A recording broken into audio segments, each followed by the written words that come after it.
We will ask at each item if there is public comment. The board recognizes February as Black History Month, celebrating the achievements and contributions of African Americans, and as Career and Technical Education Month, celebrating the value of CTE and the importance of CTE programs. Catherine, can you please do roll call? Yes. Trustee Baker. Here. Trustee Dodd. Here. Trustee Kishinev. Here. Student Trustee Gonzalez. Here. And we don't have Trustee Rios, Trustee DeLuna, and Trustee Iverson. I guess we're expecting them later. Thank you. Jennifer, will you please lead the Pledge of Allegiance? Pledge allegiance to the flag of the United States of America and to the republic for which it stands, one nation, under God, indivisible, with liberty and justice for all.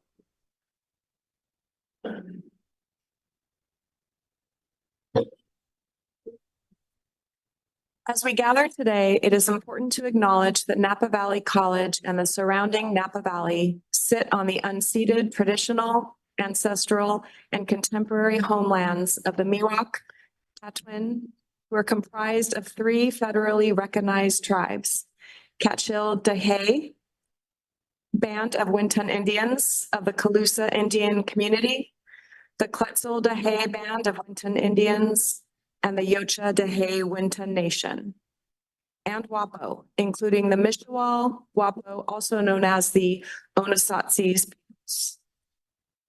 As part of Napa Valley College's mission of transforming lives through excellent education and professional opportunities that are student-centered, equity-focused, and community-oriented, and in accordance with the college's values of accountability, integrity, inclusion, respect, social justice, and sustainability, we make this acknowledgement.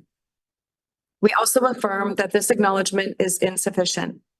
It does not undo the harm that has been and continues to be perpetrated against Indigenous people, the land, and water. May we hold steady in our commitment to be in solidarity and in action to seek equity and justice with the Miwok, Patwin, and Wapo peoples. Moving on to adoption of the agenda, I have one change. We'd like to remove item 6.1, consideration of Superintendent President's employment agreement and the board's recommendation on salary and fringe benefits. Are there any other changes? Okay. Number 3, constituent group reports. Is Priya Sharma? Okay. All right. Christine Tapia.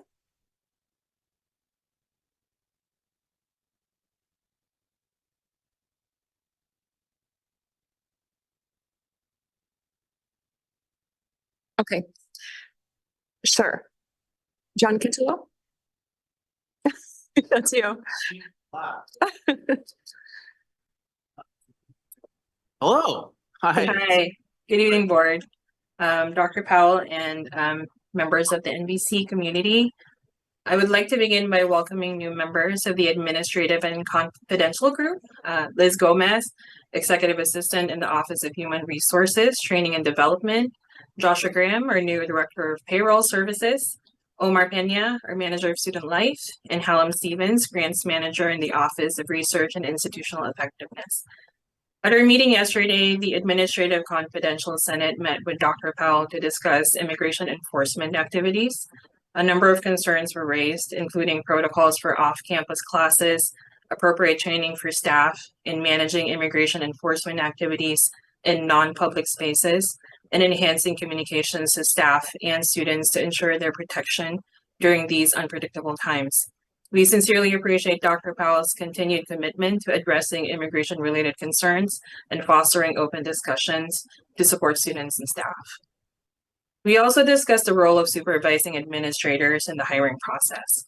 Supervising department administrators have firsthand knowledge of the qualifications, experience, and cultural fit required for the roles in their respective areas and ensure both accountability and departmental alignment of positions they oversee. We understand that flexibility is sometimes necessary to accommodate specific circumstances, which require us to make reasonable adjustments. But overall, the AC Senate has an interest in reviewing hiring procedures for administrators to ensure fairness and transparency, in the interest of aligning our practices with operational needs and team dynamics, with respect for the expertise of those directly responsible for managing staff. That's my report, and thank you for your time. Thank you. Jasenia? Looks like it's on. I actually have no report today. Thank Thank you. you. Thanks for being here. John, Angela? Hi. Okay. Restart it. It's wonderful to see the board. Thank you guys so much for inviting us here to provide a report. And it's great to be back. I apologize that I wasn't here in January or in December. I have family obligations, and obviously being off contract makes it hard to come to campus. But I appreciate you guys allowing this, and I'll be here for the rest of the semester, hopefully. But we're excited.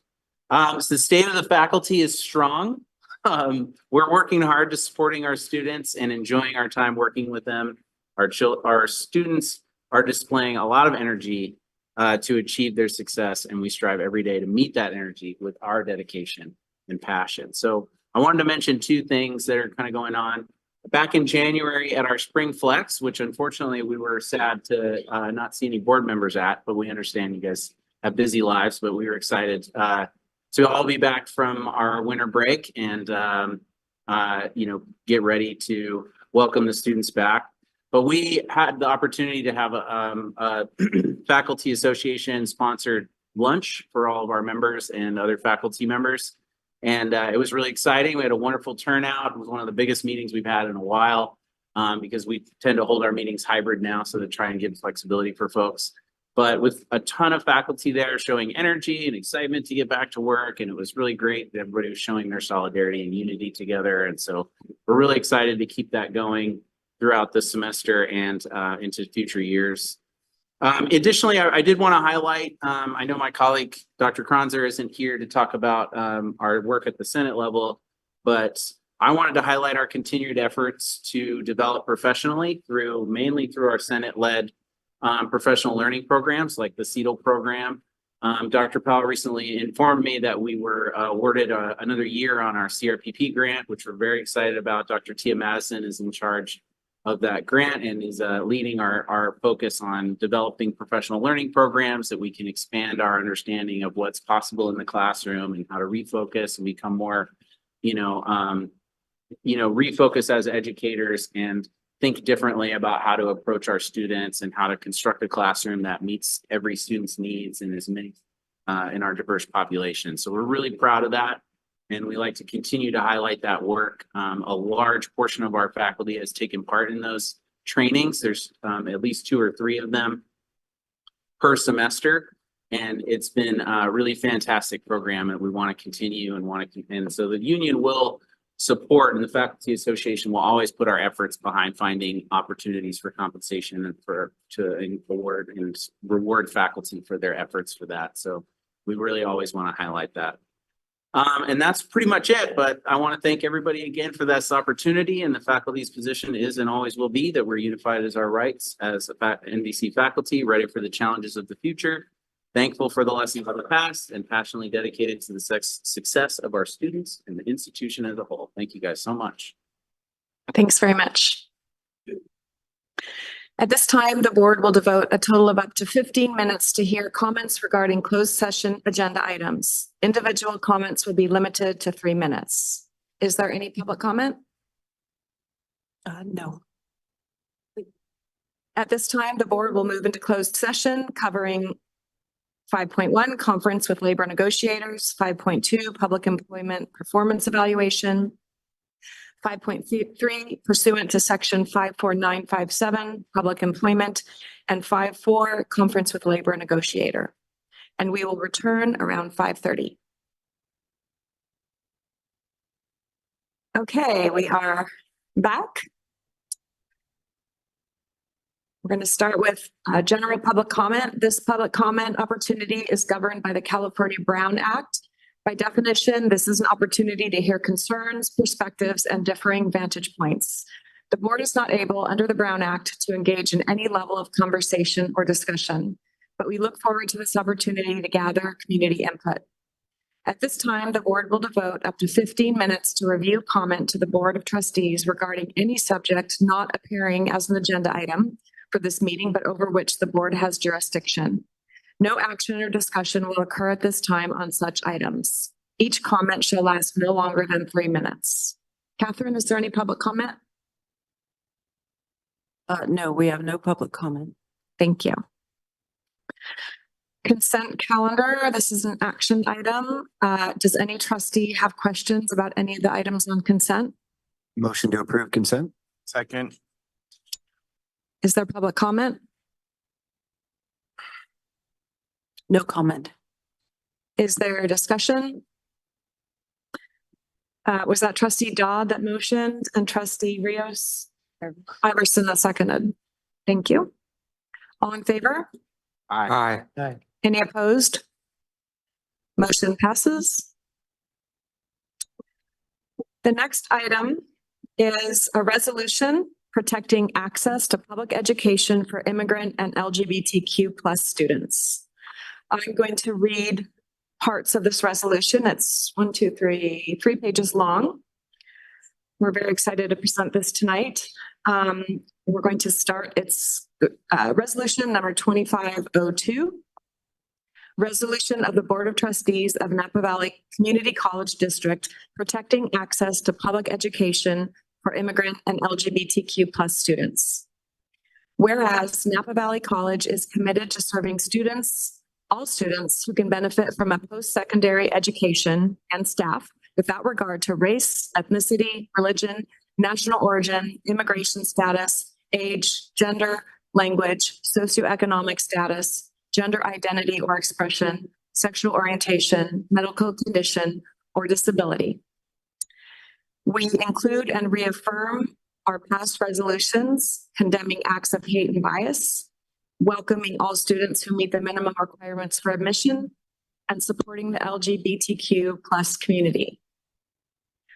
Whereas the mission of California Community Colleges is to provide educational opportunities for all students, including those from historically marginalized and underrepresented communities, and ensuring that all students have the right to pursue higher education without discrimination or exclusion.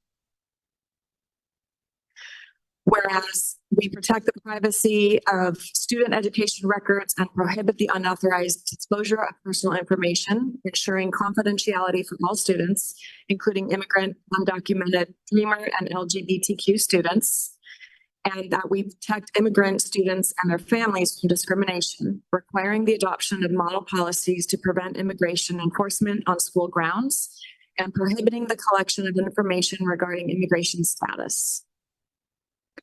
Now, therefore, be it resolved that the Board of Trustees of Napa Valley College reaffirms its unwavering support for immigrant, undocumented, Dreamer, and LGBTQ plus students, and pledges to uphold and defend open access, ensure that all students, regardless of immigration status or identity, have unrestricted access to Napa Valley College classes and student services as protected under Title V of the California Code of Regulations. Ensure confidentiality and protection, safeguard student information and privacy in compliance with state and federal laws, including FERPA, to protect discrimination, harassment, or retaliation. Promote an inclusive campus culture, implement policies and practices that foster inclusivity, cultural competence, and safety for all students, faculty, and staff. Provide resources and support services, expand and enhance academic, financial, legal, and mental health resources tailored to the unique needs of immigrant, undocumented, Dreamer, and LGBTQ plus students, and strengthen partnerships and community engagement. Collaborate with local organizations, legal advocates, and community leaders to provide additional support and services for students in need. Be it further resolved that this resolution will be prominently displayed and shared with students, faculty, staff, and community members to reaffirm our institution's commitment to equity, diversity, inclusion, access, anti-racism, and student success. May I please get a I motion? move that we adopt the resolution, please. Second. Was that you? Trustee DeLuna? We both got it, but yeah. All those in favor? Aye. Aye. Oppose? Is there any discussion? I should have asked that before. Sorry. I assume we'll make an announcement through our social media channels or anywhere, but this could be also prominently displayed on our website and make sure that everybody knows about it. We are ready to go. Jen is ready to hit the send. Yep. Thank you, Jen. Press release, and we have some printed beautiful copies that will hang up around campus as well. Yeah. So motion was made by trustee Kishnev and seconded by trustee DeLuna. Motion passes. Thank you. Thanks, everyone.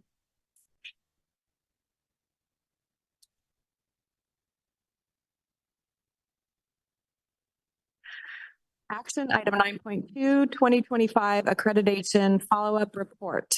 Is there public comment? Hello. Sorry, no public comment. Okay, proceed. Good evening, board. I am very pleased to present the 2025 accreditation follow-up report to you all for action this evening. The report reflects work that has been done across the campus community and particularly in three venues, which would be the Facilities Committee, the District Technology Committee, and the Budget Committee, and then also the administrators in charge of those areas to address the remaining two college requirements that we received a couple of years ago. I am planning to submit the report to the ACCJC probably Tuesday or Wednesday of next week. That will be prior to the due date of March 1st, which falls on a Saturday. So, so I plan to submit it by the middle of next week. And then I also anticipate getting it posted on the NVC website next week with Jenna's help, I hope. And just to point out that is well ahead of the expectation of the ACCJC in terms of posting it. We are not required to post it until we receive the action letter, which would be anticipated in June of this year. Happy to answer any questions.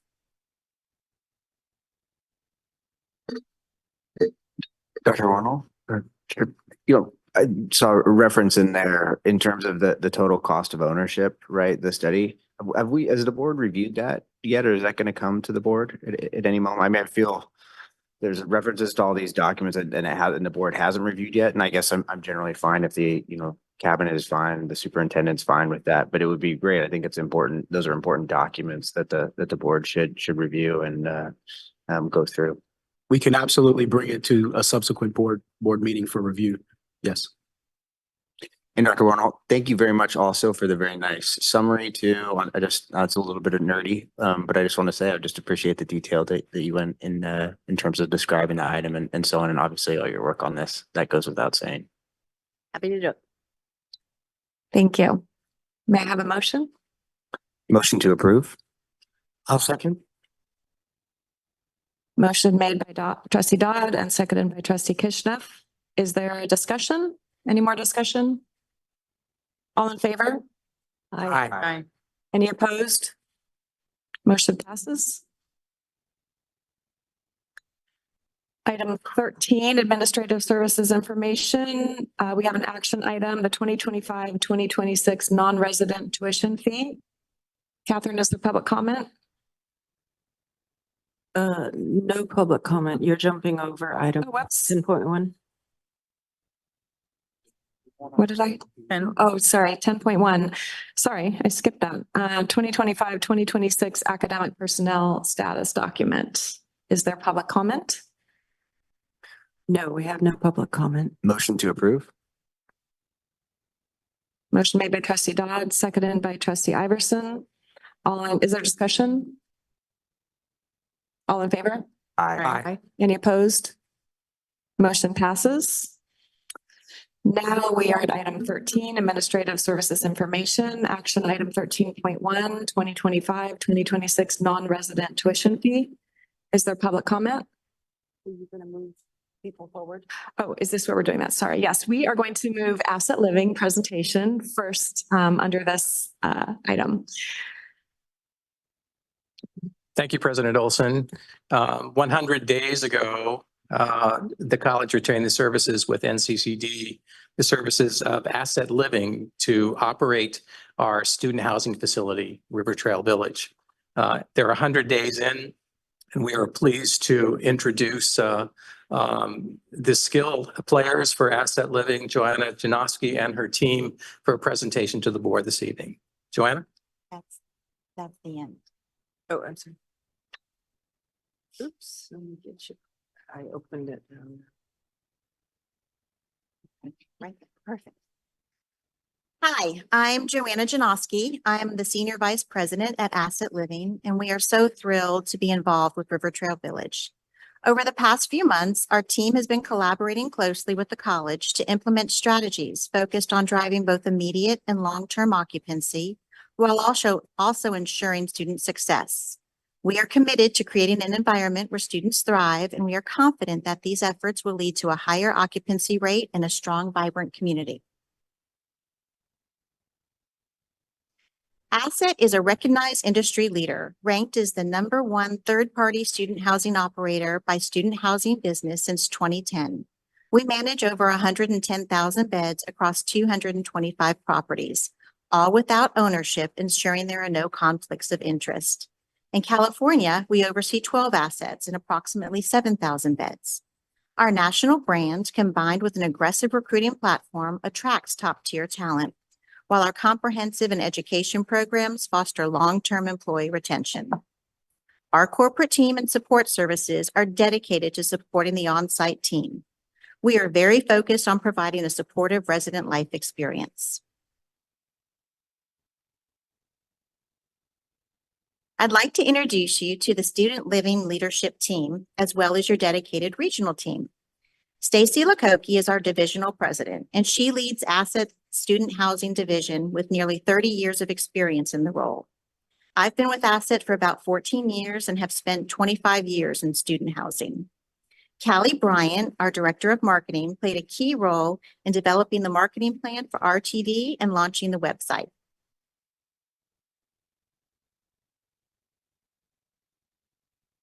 Inez Zarita is the regional vice president overseeing the broader global strategies and initiatives for RTV.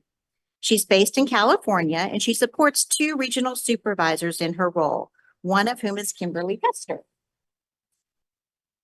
Kimberly serves as the regional supervisor for RTV and manages the on-site leadership team. She is responsible for guiding daily operations and ensuring the team is aligned and performing at its best to achieve the desired outcomes. While regional supervisors typically manage 4 to 6 assets, Kimberly only has 1 property right now, so she is completely focused on this asset.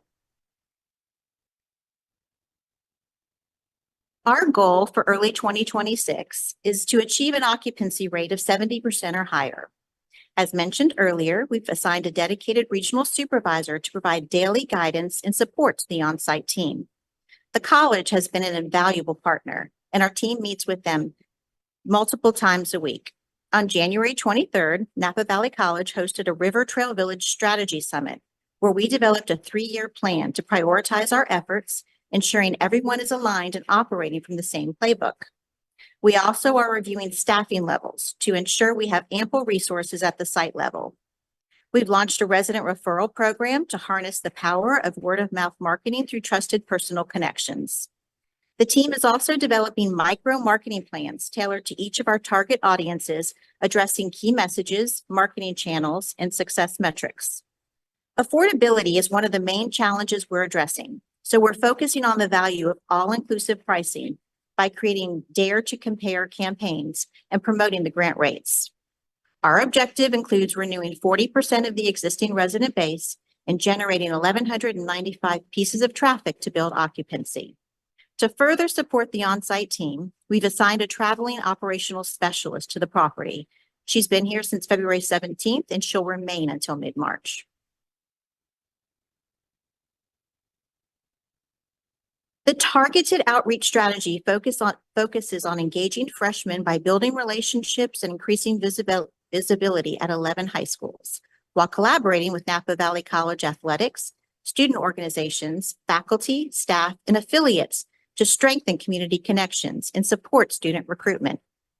Campus and event marketing will involve street teams, tabling at key campus locations and local businesses, as well as hosting resident and community events at River Trail Village to increase visibility and engagement. To expand our reach, we will employ online marketing strategies like Google search campaigns, geofencing, retargeting, and meta ads to engage prospective residents. Regular posting across all platforms will ensure ongoing visibility. Communication strategies will also be heavily leveraged, with regular text blasts to leads and residents alongside call center campaigns to reach a wider audience. E-blasts will be sent to leads, faculty, staff, and key contacts. Asset leverages a variety of platforms to support our objectives and enhance the overall experience for both residents and prospects. Highly is a leasing intelligence platform that nurtures leads by increasing touch points and scheduling tours through a 24/7 guided chatbot. Modern Message is a rewards program designed to boost engagement by allowing residents to earn points for timely rent payments, attending events, writing reviews, or following fan pages. This fosters loyalty, leading to higher renewal rates. LEAP is a program that helps prospects who may not have a qualified guarantor by providing rent guarantee coverage for the property, increasing the pool of qualified residents, and offering financial protection if a resident defaults. Flex gives residents the flexibility to pay rent in smaller installments throughout the month rather than a lump sum.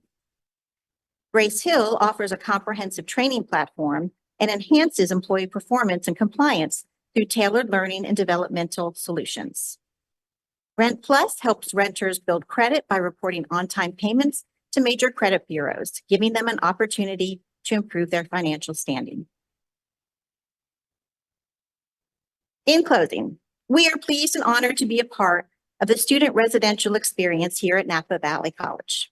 We are committed to ensuring a wholesome and rewarding environment that supports students in their academic development and as contributing members of this larger community. Thank Are there you. any questions? I'm going to Questions? invite my colleagues up here for questions, which they're thrilled about. All right, any questions? Trustee Dodd? First of all, a comment first. I wanted to say thank you for being here. I think we're all very grateful to have this partnership with you and part of our community. I can say that you know, being a little bit removed as you know, as a trustee, which is fine. I can already, you know, I'm hearing the attention that you guys you're giving RTV, the personal touches, having Kimberly here. So I just wanted to say thank you for that. It means a lot. I guess a question, and Jim, I don't know, maybe might be for you, but when we're talking more about our numbers and occupancy, and I've got another follow-up question, but how are we evaluating that in terms of summer occupancy? Like, how does that play a role in the overall? Is that kind of factored in, or when we're kind of talking about occupancy, are we really focused on fall semester or spring semester? And then also, I have another compound question. The second question, and I'm actually interested in summer occupancy in particular, and maybe you can talk about your experiences. Maybe this is more for the asset team and how to deal. I've been contacted by a few folks. I've been meaning to talk with Vice President Reeves and Dr. Powell. But for people that want to do camps here over the summer, for instance, like a big organized water polo group and some Olympic water polo members wanted to organize, you know, about 40, 50 students or young athletes to do, and they would want to do it overnight, like over the weekend. So I guess just wanted to question is more on occupancy, summer occupancy, to restate the question. And then the second question is, you know, this idea about camps and kind of more of the short-term overnight stays. I appreciate that, Trustee Dodd. Kimberly can help me answer this because we are now receiving requests for use of the facilities. And we have sent out two significant proposals. Kimberly, do you want to Correct. extend that conversation? We've sent out two proposals so far for the summer occupancy. And then I'm working very closely with Mr. Reeves on two other proposals. So they are starting to flow in. And I think we're going to see, some occupancy from that over the summer. Are So I'm those, excited. what are the, I guess, duration and you don't need to, please don't name names until we. They Yeah. vary. Some are just 2 weeks, some are 3 nights. We have some for 10 weeks. So it definitely varies, and it is kind of in a stacking motion. So I think we will be able to help all of them. So that's very exciting. And we're looking at these proposals are 100 or so occupants for 2 and 4 weeks thus far. So there is certainly interest, and with Asset Living's help and particularly Kimberly's, we're pushing out proposals as quickly as we can. I will offer that summer conferencing may become more challenging as we move forward because our occupancy will be more limited, let's say. But that's a bridge I like to cross. Yeah. It's a good vote. I have a follow-up question that's similar to Trustee Dodd's. If we're aiming for 70% occupancy, basically this time next year, right, early 2026, what are we anticipating for fall? Part of that going into it. So the fall semester begins in August, and we hope that the students would stay the entire 12 months, which would take them to 5. So they would be a part of that figure. So it would grow from there. And you get more in the spring semester to make it exactly where we need it to be. Trustee Baker? Can you clarify what, there was a position that just started on the 17th and is going to be here through mid-March? What is that position? So that's TOPS, that's Traveling Operational Property Specialist. And she is solely focused on the traffic coming in the door, taking them on tours, following up with them via phone, via email, and is really dedicated to securing some leases, helping students with that process. Yeah, I'm sorry. We've brought in a lot of additional resources, not only ones that are here, but we have people helping remotely, doing things like follow-up calls for us. So these are some things that we're doing to really drive the occupancy, and Asset has an abundance of support. So we're filtering that all here, and we're going to make a difference for you all. Thank you. Any other questions, Trustee Yes, Rios? question. You mentioned, I think it was a payment platform. Was it Flex? Flex. You said it allows the students to build credit. Is that the one? Yes, that's one. Because you report their timely payments. Do untimely payments, late payments also get reported? Okay, good. That's what I thought. Well, we're not going to be putting these kids in a hole, are we? Just to help them, not. Great, thank you. And to clarify, that's Rent Plus is the one that helps them build credit. So that's very exciting for them just starting out. Yes, thank you. Any other questions?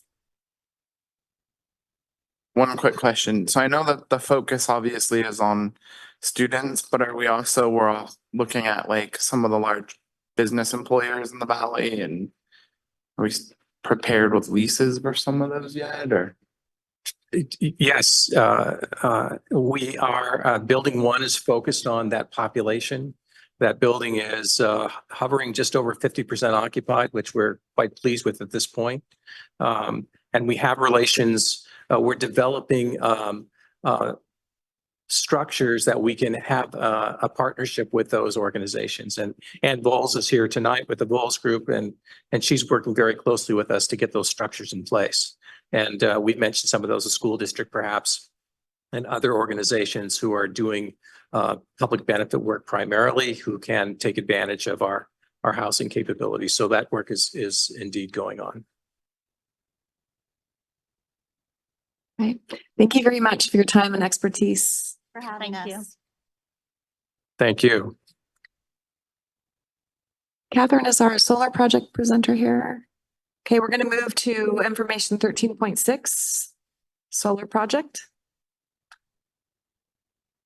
Thank you again, President Olson. Nate is back from Forefront Energy with a revised presentation, given some of the parameters that we're working with that could change the profile of our a proposed energy solution. I would just remind us, this is not an approval. As it says on the agenda, it is an information only at this point. Nate? Hello, everyone. Thank you very much for the opportunity to return to you all this evening. I introduced an updated proposal to Jim in the fall, and we've been mulling it over ever since and are excited to deliver the update tonight. If we could go to the next slide, please. The headline of the update is that your Bloom fuel cells are operating as they should be operating, which is great news. The college signed an agreement with Bloom. They provide natural gas fuel cells to the college's baseload power. So instead of buying energy from PG&E in 2020, that's a 15-year agreement. And they're producing a ton of energy, which is excellent. This was unbeknownst to us as we were evaluating the larger solar project last fall. PG&E did not notify us, and we realized this as we were investigating battery storage at the college as value upside for the college in terms of its utility savings. So what we've done since this update has been we have reduced the scope of the canopy parking lot solar project in this parking lot. The housing is unchanged. And then we've also added the potential for battery storage alongside the solar project right here outside of the admin building. Next slide, please. So the updated and reduced scope of the main campus parking lot solar project is shown on this slide. Before, the prior iteration was a complete removal, decommissioning, removal, and replacement of your existing now defunct ground mount solar project alongside the bay. There's now an option to include within this presentation in the proposal the removal, decommissioning, and replacement of that solar project as well within this scope of work. However, the replacement, due to the efficiency and production of your fuel cells, is not necessary. Based on the updated energy load profile from the college, that scale of solar is no longer required. So this would be the updated footprint of the main campus solar project. Next slide, please. Housing is unchanged. That is what it is since its inception. Next slide, please. There are two what we can consider kind of proposal adders or alternatives that I'd like for the board to consider. The first is retaining the decommissioning and removal of the existing solar project within the scope of this solar and storage project. And then additionally, upon further site walks and evaluation on campus, there is an option for the college to add a CMU wall, which is essentially an 8-foot tall, concrete structure that would go around the electrical infrastructure that would support the battery storage project and the solar project, which would keep it completely out of sight. That was expressed to us through conversations with district staff as that area where the proposed solar project would be located is quite visible. So that's absolutely something that we can look into and include, and it's evident in this proposal. It's also something that we can exclude. So that's purely on the whatever accommodates the college's wants and needs. Next slide, please. If you'll remember, we submitted NEM 2.0 interconnection applications for both housing and the main campus solar project. NEM 2 is still alive. What we're looking at here on this slide are 3 different iterations of the pricing associated with the solar and storage projects. The first table on this slide shows no decommissioning removal of the existing solar project, no CME wall. The second table shows solar decommissioning and then no CMU wall. And then the third table shows remove that existing solar project, decommission it, and add a CMU wall around the electrical infrastructure for the solar and storage project. You can see that the PPA rate, if we look at the 2839 in the first table, increases significantly when we add $1 million of decommissioning and removal of the existing solar project into the solar project PPA rate. And then that PPA rate increases further when we add that additional CMU wall expense. So this is something that Jim and I have discussed and would look for just clarification from the board in terms of the desire of the college. Any of these options are available. Next slide, please. NEM 3 is the iteration of net energy metering that is now the reality for any ratepayer that submits an interconnection application for solar project in PG&E and other investor-owned utilities in California. The savings look much worse, specifically at the housing project. What I'd like to highlight here is that the main campus does still work under NEM 3.0. The reason for that is the abnormal nature of your energy usage, which again, the baseload power is being provided by your Bloom fuel cells, which allows essentially the solar project economics are less reliant on the compensation rate for exported generation based on your baseload power. One thing to remind ourselves about the updated main campus solar and storage project scope would be in the table. You can see 100% energy offset that would be achieved. There's a lot of talk about zero net energy or Z&E that would be able to be achieved with the addition of the solar project in the main campus, alongside it obviously providing shade to cars. You can see that NEM 3 main campus still does yield savings. The housing project does significantly reduce. An important note on the housing project NEM 2 application, it's actually what's called, this is a little bit in the weeds. It's called a virtual net energy metering application, which actually allows its build deadline to be February 27th, 2027 versus a traditional NEM 2 application, which is April 16th, 2026. So there's still time, we believe there's still time to make sure that housing project is built under NEM 2. Next slide, please. We provided for the feedback from Jim a breakdown of, okay, natural gas is expensive, natural gas fueling your Bloom fuel cells. What happens if the college were to terminate that agreement?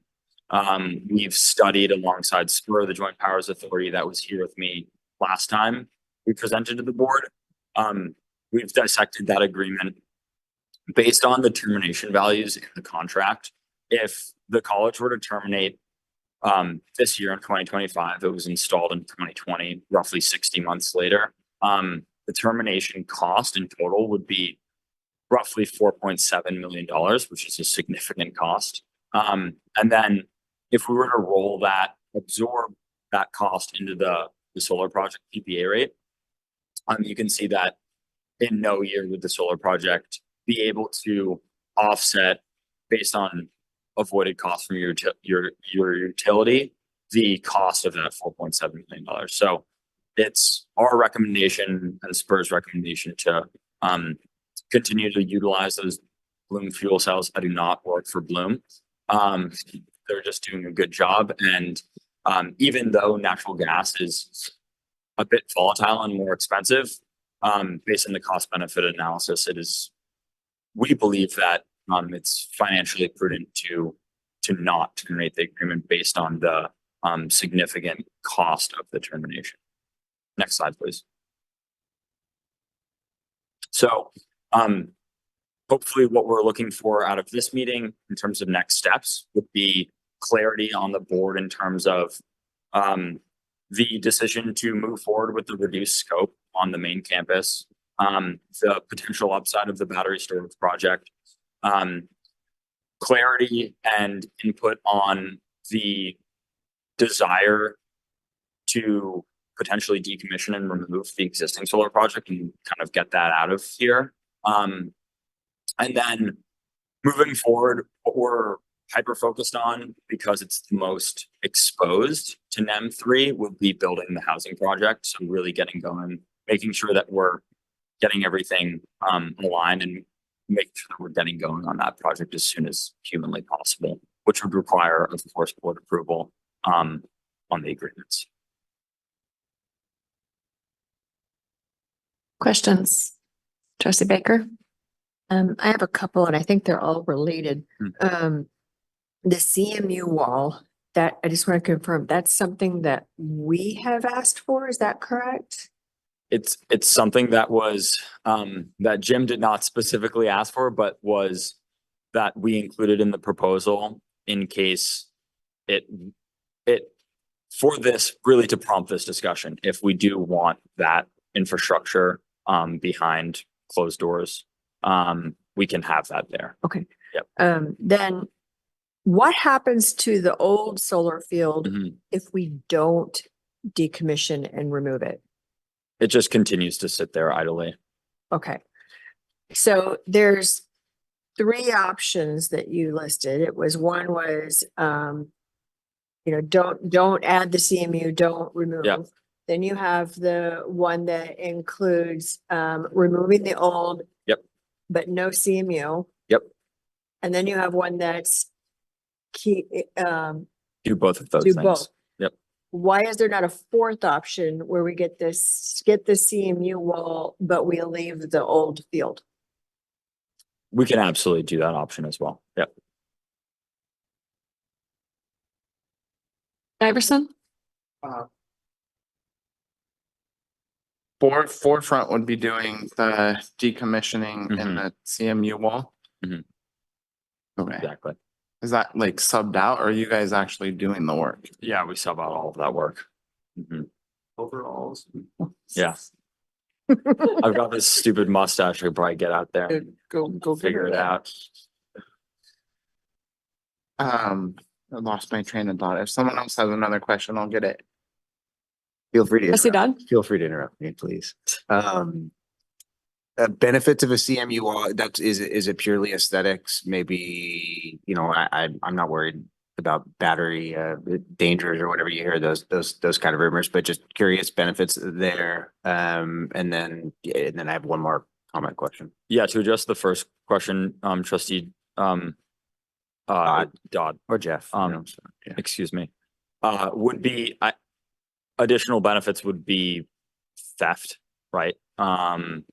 That all electrical infrastructure contains copper, stuff like copper conduit, which I know that the college has experience with the existing solar project. Without a CMU wall, there would be a fence as well. So it's a slatted fence, relatively the same sort of protection, but I suppose there could be additional theft, deferment in the instance of a CMU wall. It shows you how valuable our solar field is now that it's still there. Getting just general comments and asking for feedback, President Olson. I think in alignment with Trustee Baker in terms of I'd be interested in a non-decommissioning plan type of option, just in light of the benefits of just taking it offline and just letting it sit there until we can maybe find a practical way to get Kick it down decommission. the road a little bit. Yeah. Yeah. Yeah, You know and what? and honestly, if I could interject with Yeah, the, please. with the decommissioning scope of work, that's all of that work is Forefront Power takes advantage of what's called an investment tax credit on the development of the solar projects and the storage projects. Decommissioning and removal is not investment tax credit eligible, so there's no real other than rolling a project into this and getting and just and kind of like getting it over with. That's the advantage. You'd be financing it into the PPA rate. It's honestly probably cheaper to just, if you have cash when that time comes, to just remove it yourselves. But we're happy to provide that scope as well. It's not like Forefront Power is making additional money on the removal. It's just No, I think the cost is helpful to have it priced out for sure. But yeah, just in general, very interested in the battery option, very interested in getting this going. For the February 2026 deadline, is that just like building permit or moving ground? yeah, it's February 2027 and it's it's For NEM two. yeah, for NEM 2. And that would be for the housing project specifically. The main campus, again, is somewhat insulated from the impact of NEM 3. But that deadline is April 2026. So that's a much tighter deadline. With both of those deadlines, it's permission to operate from the utility. So they can still, there have been instances with other projects where we receive PTO from the utility, and then they provide any additional work that they might have to do on their side after the fact, but it's not prohibiting us from achieving our PTO status for the utility. Okay, thanks. Trustee Rios? Just a question on the permitting. What agencies have to permit this? Do we have to go to the state architect or the county? Exactly. Yeah, it's DSA. It's DSA, and then the utility is obviously performing any sort of electrical infrastructure, upgrades or studies that are on their side of the. Just the timing concerns me because certainly they're not very fast. Well, neither of the county if we had to go to the county. So The canopy designs are all DSA pre-check. great. Thank you. Of course. Any other questions? I actually have a question, President Olson, that forgot to ask Jim a while ago, maybe an unfair question. So please let me know if you don't have this information handy, but I'm thinking about the fuel cell and the overall utility or life cycle of the fuel cell. And if it will degrade over time, and if it does degrade over time, if you had any idea in terms of the need for us to recoup some of the energy generation and maybe roll a second phase of additional solar expansion into the project at a later date. If that's something we should have on our radar, 10 years from now, 5 years from now, we're going to lose whatever percentage of efficiency from the fuel cell. Should we be planning for that in terms of replacement? I know this is an over generation based upon the slides, we have a surplus, right? But I'm just not sure if that's sufficient to account for the degradation of the fuel cell itself. Sorry, Jim, I meant to ask you this a couple of days ago. I hope Nate can answer it. I again don't work at Bloom. In general, there will definitely be degradation. I don't know the exact, annual percentage would be. For example, like a solar module degrades at 0.5% annually. I would assume that, and lithium ion battery storage degrades at a more significant clip than 0.5% annually. So I would assume that the fuel cells follow that trajectory. And I don't know if there's really like a way to solve that now. I mean, PG&E would allow us to overbuild a solar project and they would be okay with it. Because they've already accepted the larger solar project interconnection application as is, even with the existence of the fuel cells. So it's entirely possible, but then the college would be, oversubscribed in terms of its energy needs. PG&E does not want its ratepayers to make money off of exported generation. So it's not like the college is going to net from exported additional solar generation. So, I don't really know the answer to that, to be completely honest. Other than the fact that the college could, there will be opportunity once the fuel cells have reached the termination of their useful life to add additional solar. And that's totally permissible. So I would recommend just exploring that once there are 3 more years or something like that on your fuel cells. All right. Thank you very much. Thank you so much for having me, and I appreciate you all bearing with my long-winded explanations. It's very informative. Thank you. Thank you. Okay, we're going back to item 13.1, which is an action item, non-resident tuition fee for 25-26. Is there any public comment? No, there is not. Okay, may I please have a motion? For approval. Second. Trustee Iverson made a motion and trustee Rios seconded. Is there discussion? All those in favor? Aye. Any opposed? Motion passes. Information item 13.2, 25-26 state budget update. Mr. Reeves? Thank you, President Olson. I'd like to give you 2 updates. One is at the federal level, one is at the state level. In my report, my monthly report, I indicate that at the federal level, on the late afternoon of January the 29th, the President administration indicated that they would halt all funding of aid dollars. And that certainly came as a surprise, not only to Napa Valley College, but to some 3,000 institutions across the country. The college responded the very next morning. And by the way, the halt would begin at 5 o'clock the following day.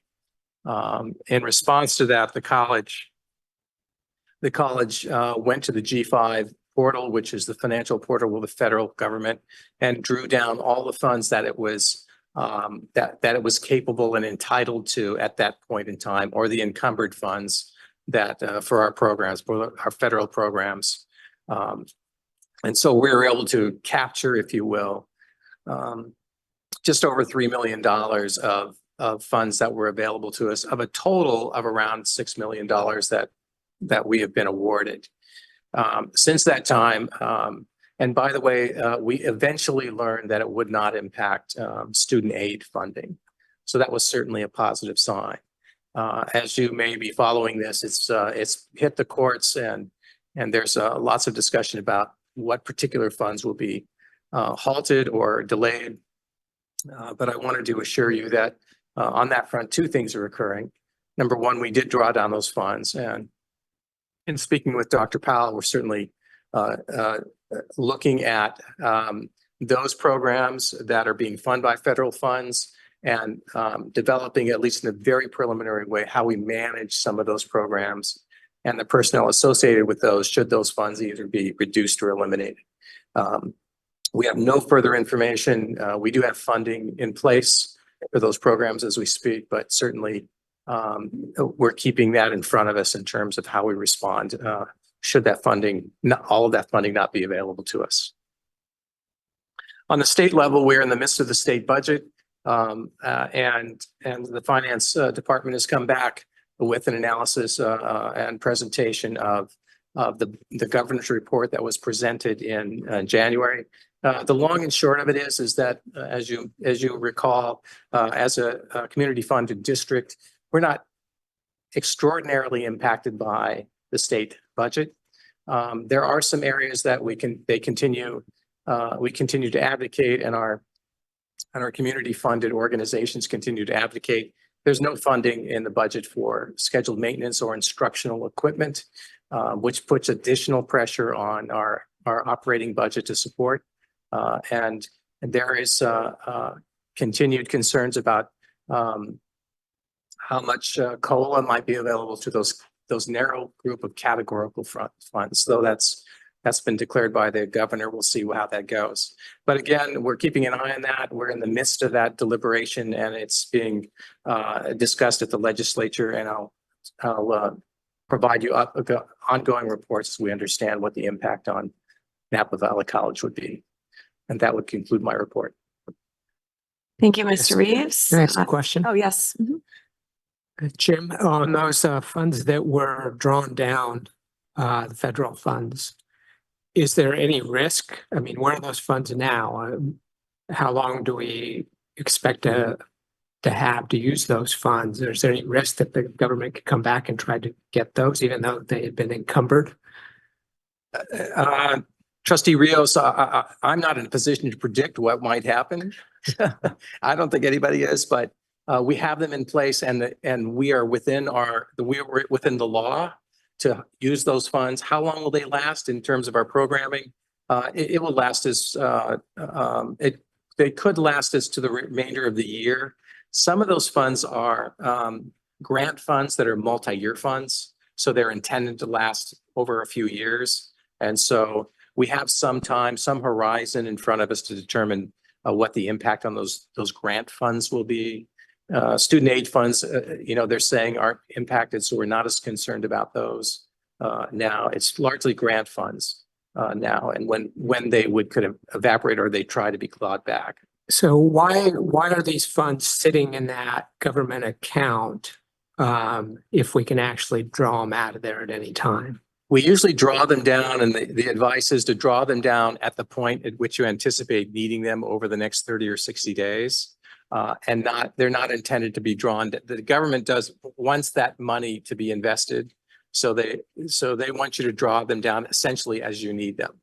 Are they reimbursement based, or are they, or do we have both where we are just granted the funds and then, They are associated with the grant.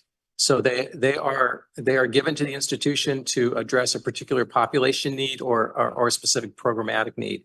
Largely HSI funds, some TRIO grants. We have two large HSI grants, 3 large HSI grants, and TRIO funds are primarily the grant piece of the government funding that we're getting. The remainder of the large piece is student aid funding. Trustee Rios, I'm not sure I answered your question.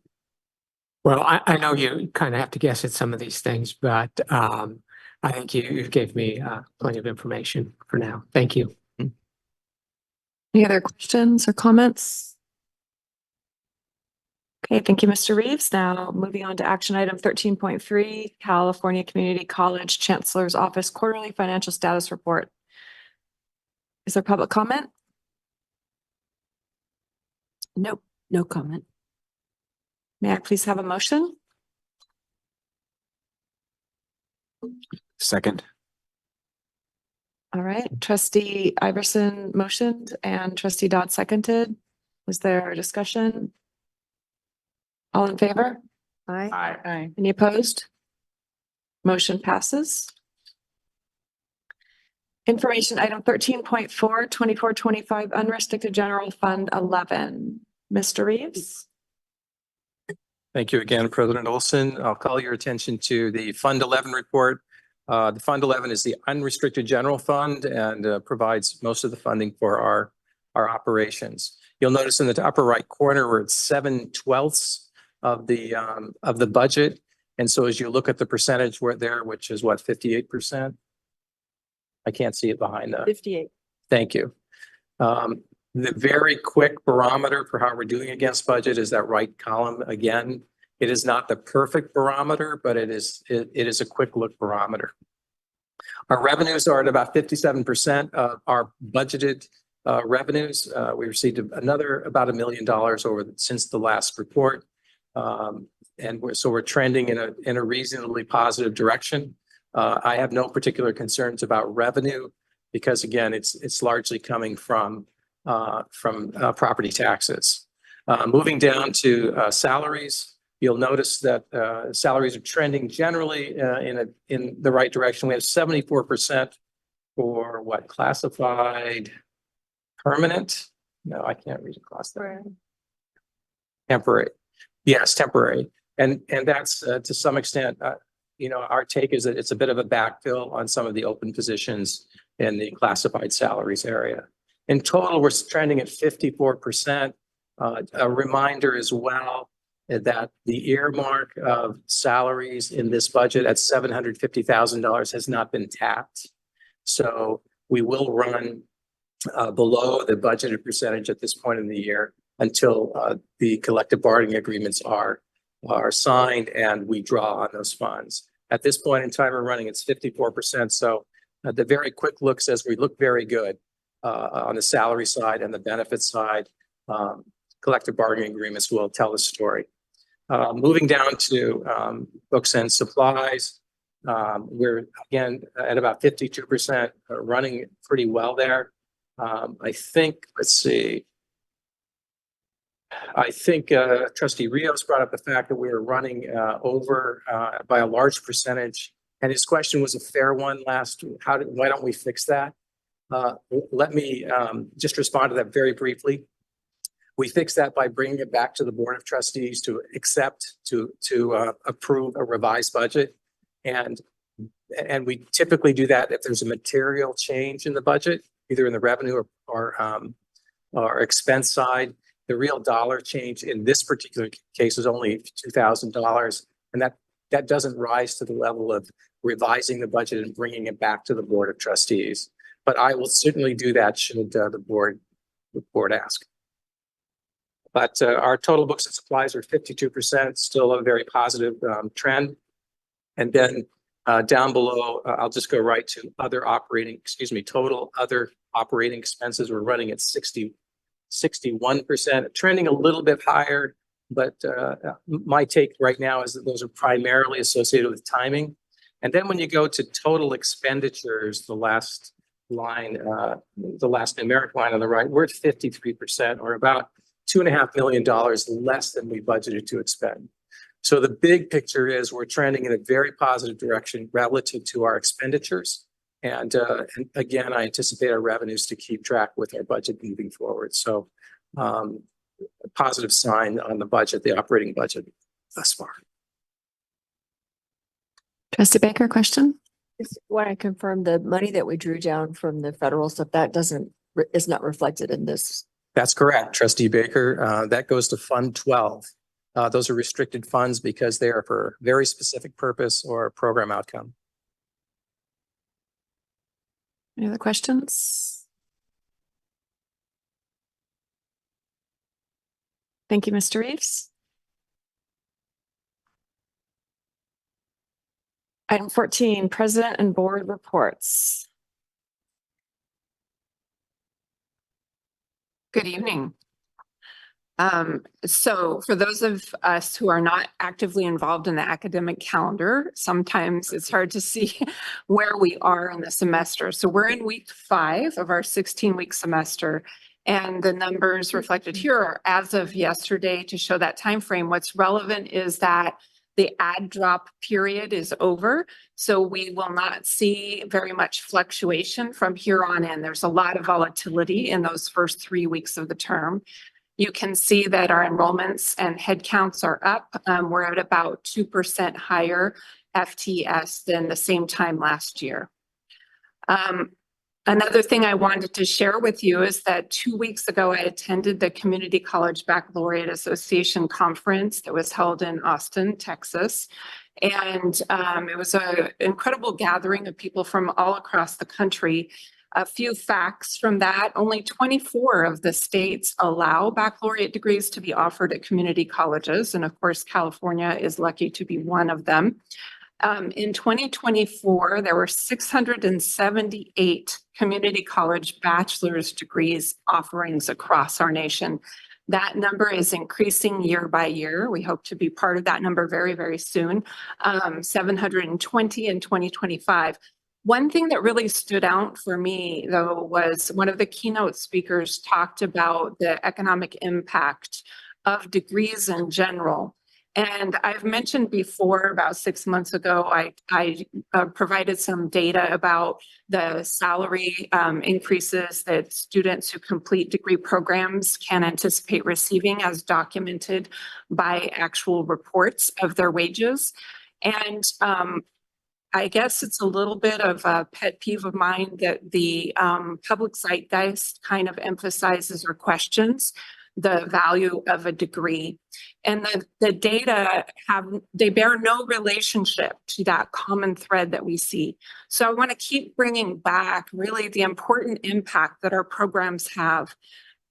The thing that was different in terms of how the keynote speaker talked about this is we normally focus on increases in wages, and that's a really important barometer, but also consideration of the relative stability in being able to get and retain a job. So the unemployment rate is the other factor that I think is really important to emphasize.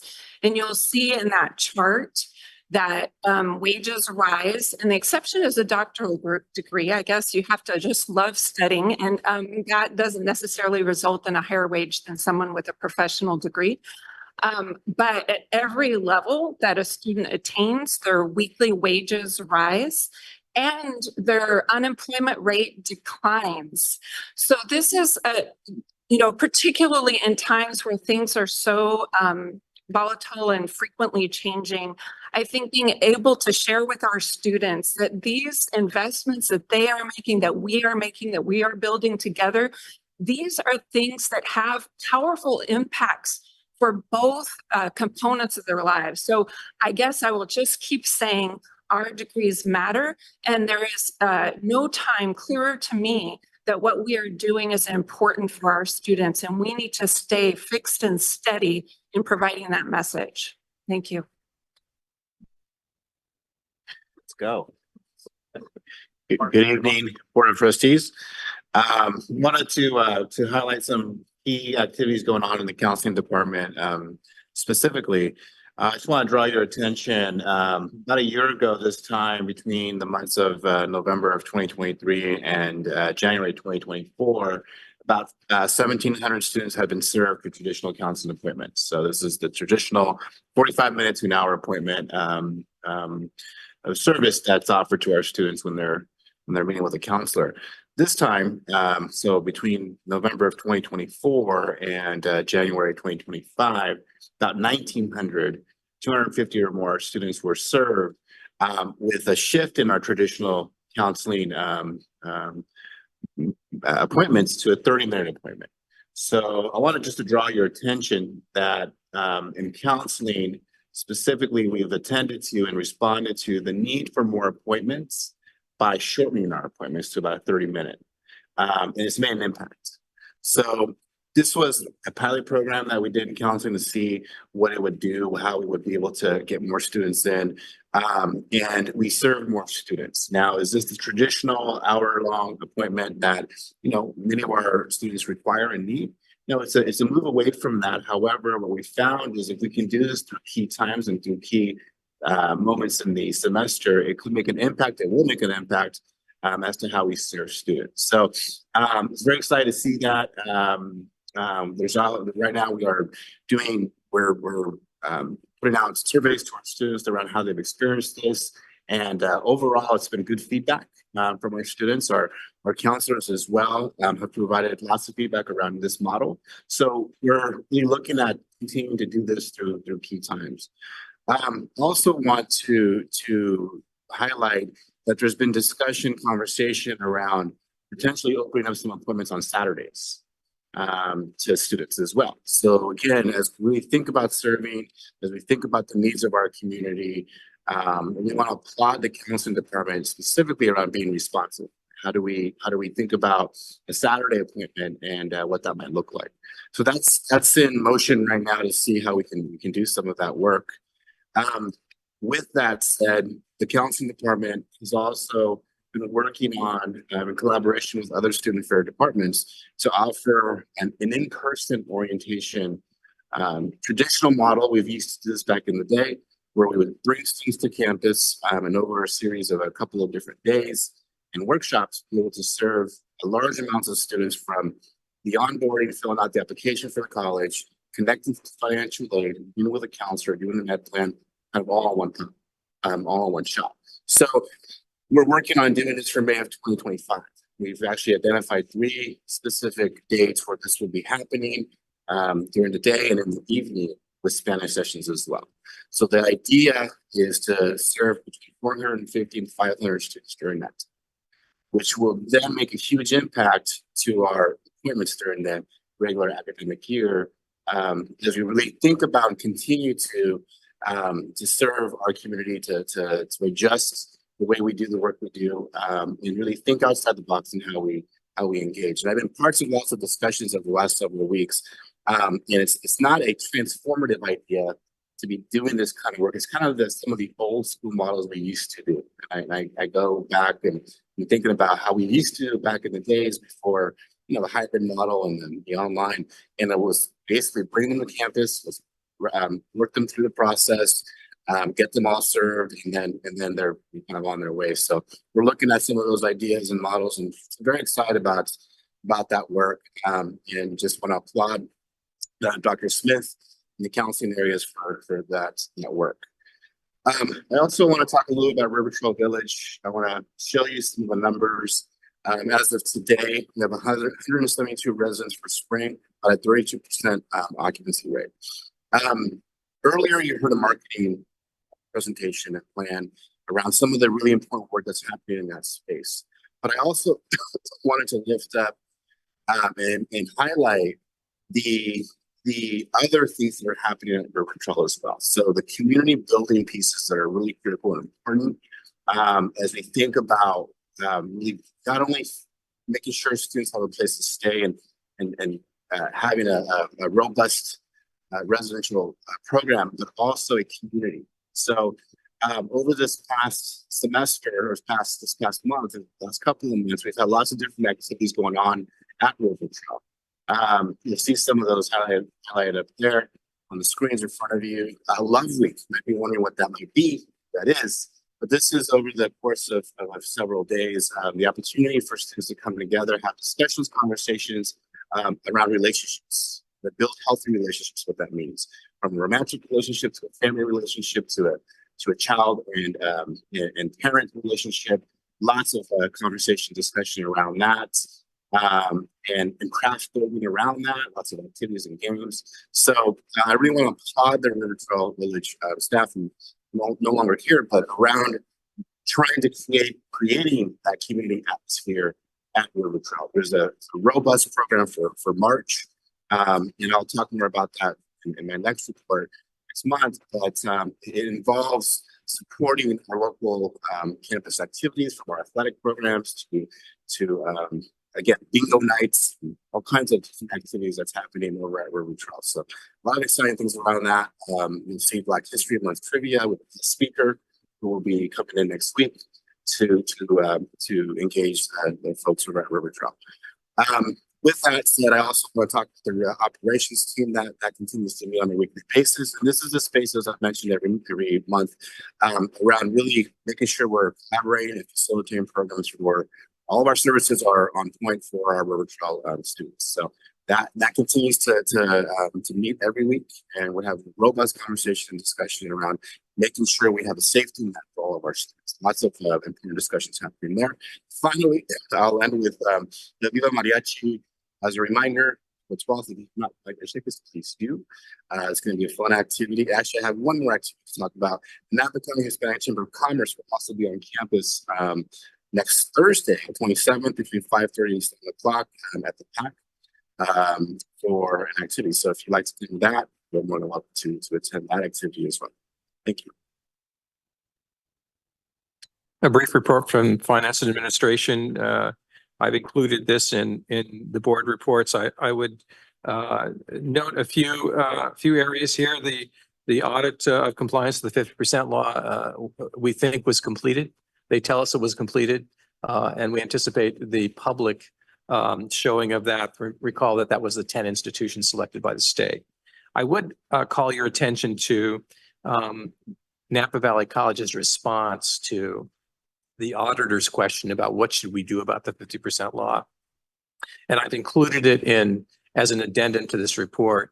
I know Trustee DeLuna has been in conversations at the state level on the 50% law, and I think it's an important statement about the state of higher education today and what it takes to provide educational services to students. So I would like to highlight that and frankly thank members of the cabinet and others who contributed to that statement and that response. I think it was worthwhile and a comprehensive look at the impact of the 50% law on Napa Valley College and across the state.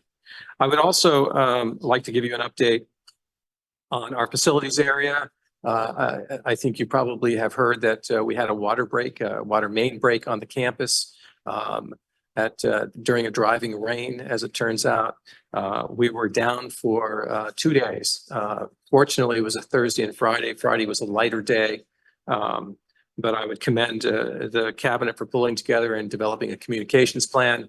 And one person's perspective, mine, I think the institution was well served by that effort with Jenna and others.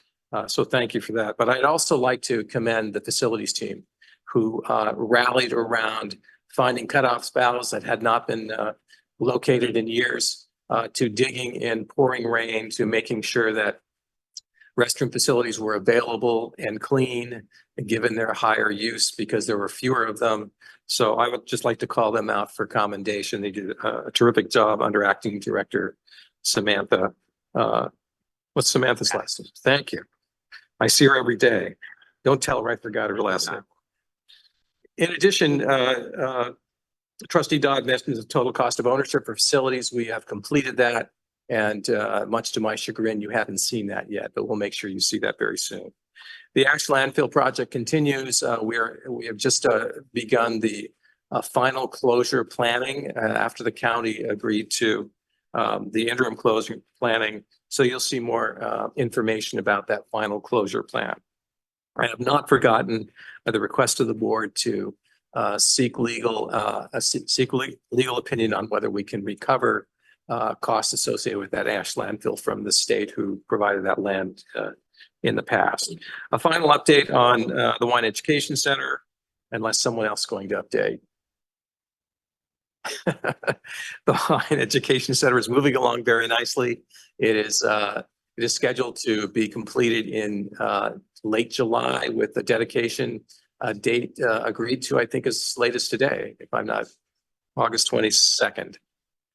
So that's an exciting time. It's a beautiful building. And as you know, phase 2 has been approved and was officially approved to proceed in your consent agenda this evening. And that would conclude my report. Good evening, board. In the Office of Human Resources and Training and Development, we've been very busy in ensuring that our trainings are going out and that individuals are taking advantage of them. We've also been very intentful in looking at how we can automate what we do. Thus far, we have established automation for our administrative confidential for leave reporting. And as of March 3rd, classified professionals will be utilizing self-service leave reporting. This is really significant for our office because it reduced the amount of time that one of our positions, our health benefits officers, spend on manually inputting leave requests. It sounds like something that is very light, but the number of staff and number of requests we receive and the amount of work that goes into maintaining our leave processes manually is quite significant. I also want to point out in the latter part of my report under NVC staffing demographics, we continue to monitor what our staffing looks like.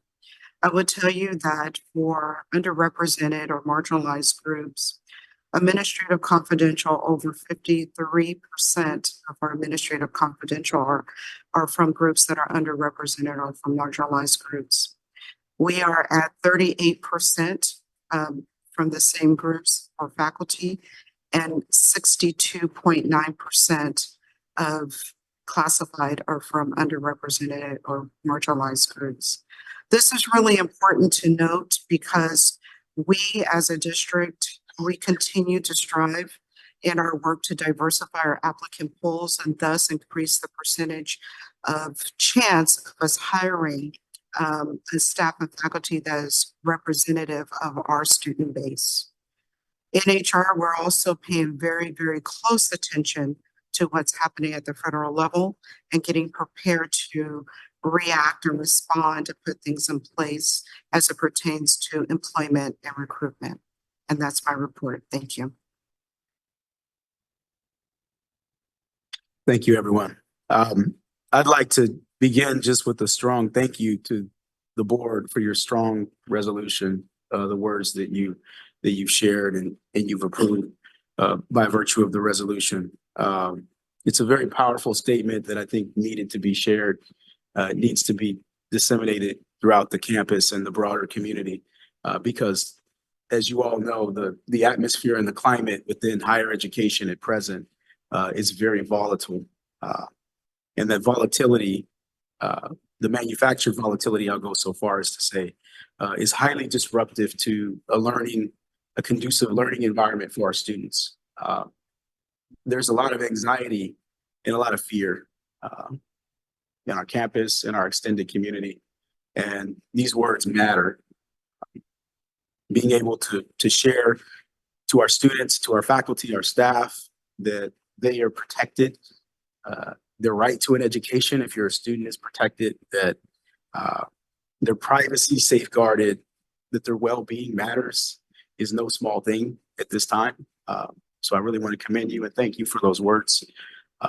It's been an incredibly challenging start to the semester as we navigate through the instability as it relates to higher education at the federal government.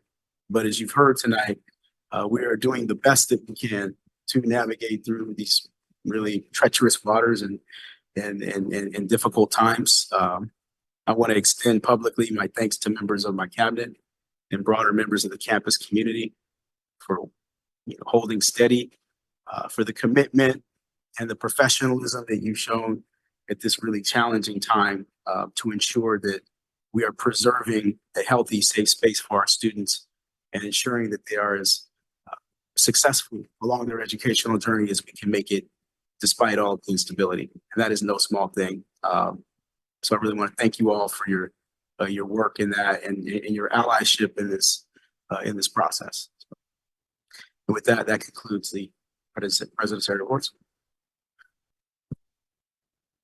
Thank you all. Thank you, Dr. Powell. Standing Committee and other appointment reports. Audit and Finance, we haven't met. Legislative Affairs Committee, we haven't met yet, but that is coming soon. McPherson Distinguished Teaching Award, has that started, that process? Dr. Ed Schenk, no. Doss, I don't think you've met yet, okay. Trustee Rios, Viticulture and Winery Foundation. Yes, we met. Jim's covered good portion of that. But there are a couple of announcements. Paul Wagner was appointed to the board. Dave Nakaji. Is that correct? He's our new winery production coordinator. Extremely well qualified from what I heard at the meeting. I think he's a winemaker and he's got a PhD in chemistry. A lot of experience in the industry with some of the big famous wineries here. And we also approved a new facility management and production plan, which will make things more efficient, safer, help with keeping up with compliance, and improve the student experience there in the winery. Thank you. Trustee Dodd, NVC Foundation. Jim had a very nice report on the status of the WEC. I think in other foundation news, we're starting planning for the Storm Cup 2025, a date TBD, but will be sometime in August, I'm hopeful, but I should have a date certain at our next board meeting. Thank you. Last but not least, Trustee DeLuna, CCCT Board. So we had a great meeting. We had about 5 new CCCT board members, 3 of them from smaller, similar sized colleges. So that's great. 4 of them are of Latino descent, so it was really great to have more representation on the board. And I shared our resources for the Know Your Rights information that we have on our website. And a lot of our partner districts in the area went to our website, got the information, and they're kind of setting up their own plan. They have the red cards on order now, and they are creating their own little cards as well, like we have. So they were really just grateful for the information they could get from us that was already prepared. And again, we're looking at all the budget changes and different things coming down the federal line and being prepared. So more information to come on that later. Thank you. Trustee reports, student trustee Gonzalez. So I held the first tea with the student trustee meeting in early February at the River Trail Village Community Room. The meeting provides an opportunity for me to hear from students and learn about their experiences, ideas, and concerns and share them here.